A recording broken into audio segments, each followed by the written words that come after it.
Hey guys! So, it's only Tuesday, but I decided to start filming today because we don't have a class vlog due tomorrow. So I have a lot of things already floating around in my head that I want to said in that, and also my brother's getting married this weekend, so I have a lot of things to do with that all weekend long, starting early on Friday. So I figured might as well be safe, get it out of the way now.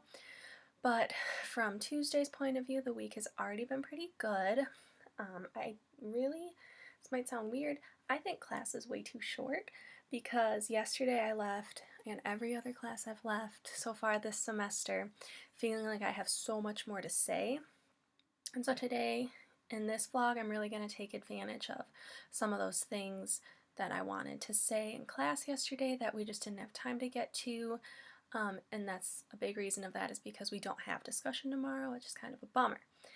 But I think Lolita is really cool. Not the person, the book. But there's just so many things I've written down that are standing out to me.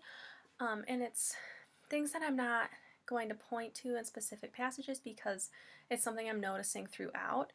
I can definitely give you passages if you need them though, but one thing I've noticed is just the amount of alliteration, and especially in threes. And I think that just has to do with maybe Humbert's literary background, because he does have that, but that's really standing out to me is the alliteration, number one. Number two, he often refers to himself in really awful ways, which is weird because at the same time he also refers to himself in really pompous ways and arrogant ways. So he's always saying how attractive he is, but then, on page 40 he refers to his handwriting as satanic, and on page 41 he calls himself abject. And those are just two instances in 2 pages of him using like very negatively connotated words in reference to himself. So I'm interested in the contrast between those moments and then the other moments where he's building himself up and saying like, I'm so hot and smart and funny and clever. I'm also interested in why he often calls attention to Lolita's negative traits, because you'd think he would see her in a more loving way, especially because most of the time he does, but there are so many instances where he refers to how dirty she is. That one stands out the most, is her dirtiness, and he wants her to wash her hair, and he wants her to change her clothes, and Lolita's mom references how she needs to be more clean.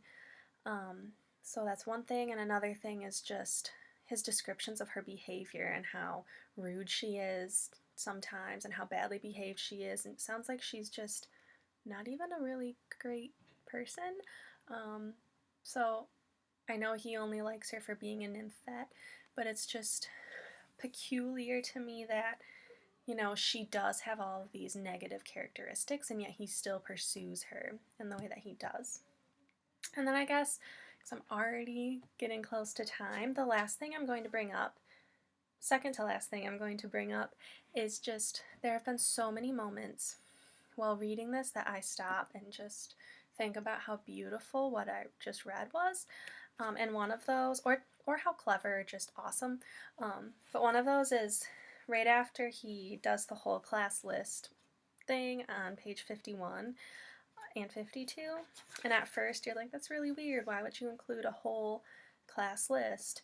But then how he says, Hayes Dolores, she, in its special bower of names with its bodyguard of roses, a fairy princess between her 2 maids of honor.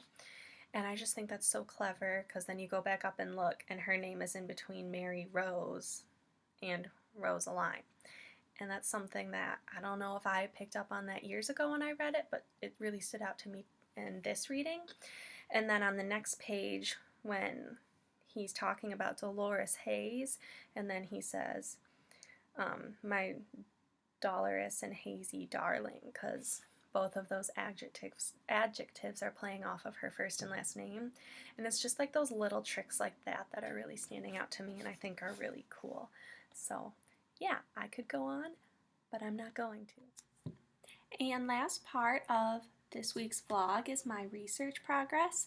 I know it's not a huge bit of progress, but I went through and mapped out, along with the class reading schedule, everything that I'm going to read starting on February 13th and ending on April 3rd, and I mapped out how many pages per night, comparing that with what we're having to read for class. So